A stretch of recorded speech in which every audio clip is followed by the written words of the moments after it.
Hello everyone, Namaskar. I am Dr. Gaurav Rastogi. I am a consultant orthopedic surgeon practicing in Manipal Hospital, Savarkar. And today I will be talking about one very common thing which is important for everyone to know, and that is recurrent shoulder dislocation. इसका मतलब है बार बार कंधा उतरना. Shoulder joint is one of the most mobile joint. आप अपने कंधे को किसी तरह से भी हिला सकते हो. इतनी मोबिलिटी और बॉडी के किसी और जॉइंट में नहीं होती है, बट ये मोबिलिटी एक कॉस्ट पे आती है और वो होता है स्टेबिलिटी. जो शोल्डर जॉइंट होता है, आप जस्ट इमेजिन करिए golf ball on a put. तो इसकी जो बॉल होती है काफ़ी बड़ी होती है और जो सॉकेट होता है वो बहुत छोटा होता है. उस कारण से आपका शोल्डर कैसे भी मूव कर सकते हैं, लेकिन ये एक इनहेरेंटली अनस्टेबल जॉइंट होता है. मतलब ये बार बार उतर सकता है. इसको स्टेबल जो बनाता है वो लेब्रम बनाता है. अब ये क्या होता है, I will explain with the help of this model. Now this is a shoulder model. This is the ball जिसे हम ह्यूमरल हेड भी कहते हैं, and this is a socket जिसे हम ग्लेनोइड भी कहते हैं. आप जो ये पिंकिश सा देख रहे हैं, ये कैप्सूल होता है जो शोल्डर के चारों ओर होता है, सॉकेट के चारों ओर होता है, एंड ये सॉकेट के आसपास थोड़ा मोटा होता है. इसे हम लेब्रम कहते हैं. सो ये एक तरह का वैक्यूम क्रिएट करता है. जैसे आपने बचपन में खेला होगा वो जो बंदूक से जो कि दीवार पे चिपक जाती है, जिसकी बुलेट.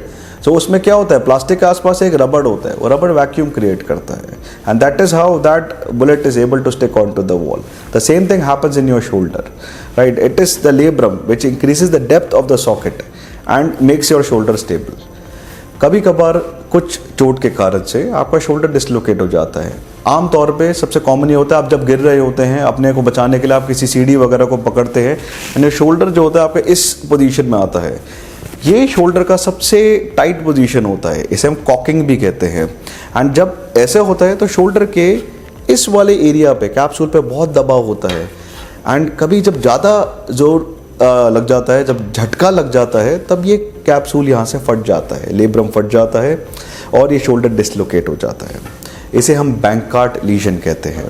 अगर एक बार शोल्डर डिसलोकेट हुआ है तो कोई चिंता वाली बात नहीं है. उसे आप जाइए, अस्पताल में जाइए, वहाँ पर किसी भी ऑर्थोपेडिक सर्जन से मिलिए, वो शोल्डर चढ़ा सकते हैं. पहलवान से मत चढ़ाइएगा, क्योंकि उनको बस ताकत लगानी आती है और उससे आपके शोल्डर को डैमेज हो सकता है. एक सबसे ज़रूरी होता है जॉइंट को रेलोकेट करना. सो आप उसकी वेट मत करिए, right. Go to your nearest centre and get your joint रेलोकेटेड.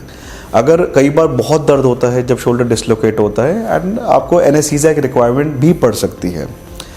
एक बार आपका शोल्डर रेलोकेट होता है और अगर ये पहली बार ही आपका शोल्डर डिसलोकेट हुआ है तो आपको चिंता करने की कोई ज़रूरत नहीं है, बिकॉज 80% केसेस में वो शोल्डर दोबारा डिसलोकेट नहीं होएगा.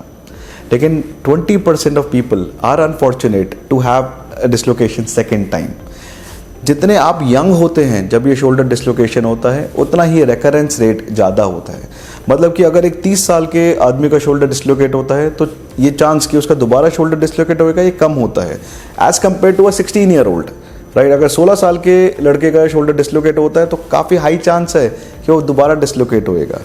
अगर बार बार शोल्डर डिसलोकेट हो रहा है, मतलब कि आपका ये लेब्रम ठीक खुद से हील नहीं हो रहा है और इसको कुछ ना कुछ रीइंफोर्समेंट चाहिए होगी.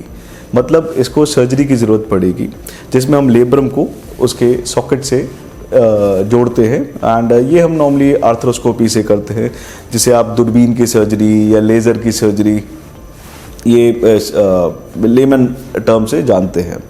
And this is quite successful. Rather, all the people who undergo arthroscopic surgery, they have very less recurrence rates, right. And इससे आपका शोल्डर स्टेबल हो जाता है एंड आप अपने सारे काम once you recover, जिसमें 3 महीने लगते हैं, आप सब कुछ कर सकते हैं. इवन स्पोर्ट्स भी खेल सकते हैं, भाला फेंक सकते हैं. मेरे काफ़ी पेशेंट हैं जो कि आर्मी में भी हैं and they are doing extremely well. एक और चीज़ आपको ध्यान रखनी होती है कि जब ये बार बार कंधा उतरता है, तो जब भी ये बॉल डिसलोकेट होती है तो बॉल का जो हेड ऊपर वाला पार्ट होता है सॉफ्ट होता है, एंड जो सॉकेट होता है हार्ड होता है. तो ये hard part of the socket इस बॉल पर एक डिफेक्ट क्रिएट कर सकता है, जिसे हम हिल सैक्स डिफेक्ट कहते हैं. इस पर भी बहुत रिसर्च हो चुकी है, बहुत शोध हो चुका है कि हिल सैक्स डिफेक्ट का क्या मैनेजमेंट है. तो उसमें हमें देखना होता है कि कितना बड़ा है. अगर छोटा सा हिल सैक्स डिफेक्ट है और जिसे हम ट्रैकिंग कहते हैं, if it is on track lesion, तो हमें उसमें जो है प्रोसीजर रेम्पली सर्च करके करना पड़ता है। बट अगर आपका ऑफ ट्रैक लीजन है, मतलब जब हम शोल्डर को घुमाते हैं और वो हिल सैक्स आपके सॉकेट से एंगेज नहीं होता है, तो आप उसे छोड़ भी सकते हैं। यहाँ हमने बात शुरू की है बोन लॉस की। बोन लॉस इसलिए ज़रूरी है क्योंकि ज़्यादातर लोग इस कंडीशन को इग्नोर करते हैं। उनका कंधा बार बार उतरता है, वो जब भी उतरता है जाते हैं, चढ़वा देते हैं और फिर वो संतुष्ट हो जाते हैं कि हाँ ठीक है, अब अगली बार जब उतरेगा तब देखा जाएगा। But this is a wrong approach. Why? Because every time your shoulder dislocates, आपका बॉल आपके सॉकेट से टकराता है एंड आपकी जो बोन है, जो सॉकेट की बोन है, जो बॉल की बोन है, ये हर बार घिसती रहती है।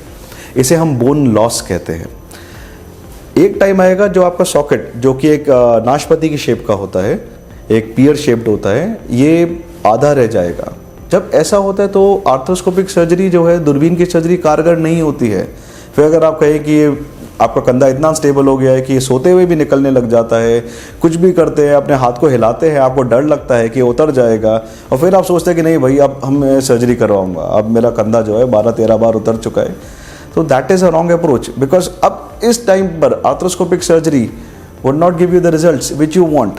एंड ऐसे केस पे आपको बोन का सब्स्टिट्यूट बोन होता है, तो एक ओपन प्रोसीजर होता है जिसे हम लेटार्जेट प्रोसीजर कहते हैं, हमें वो करना पड़ता है। And again that gives the results which you want. Again after लेटार्जे you can do anything and everything whatever you want. आप हेवी वर्क कर सकते हैं, आप वेट्स उठा सकते हैं। एंड मेरे बहुत पेशेंट्स हैं जो जिम हिट करते हैं, and I have plenty of videos of them. So summary is recurrent shoulder dislocation, बार बार कंधा उतरना एक ऐसी कंडीशन है जिसका इलाज संभव है, इसका इलाज बहुत कारगर है। और अगर ये आपको तकलीफ है तो आप हेजिटेट मत करिए, come to Manipal and consult us.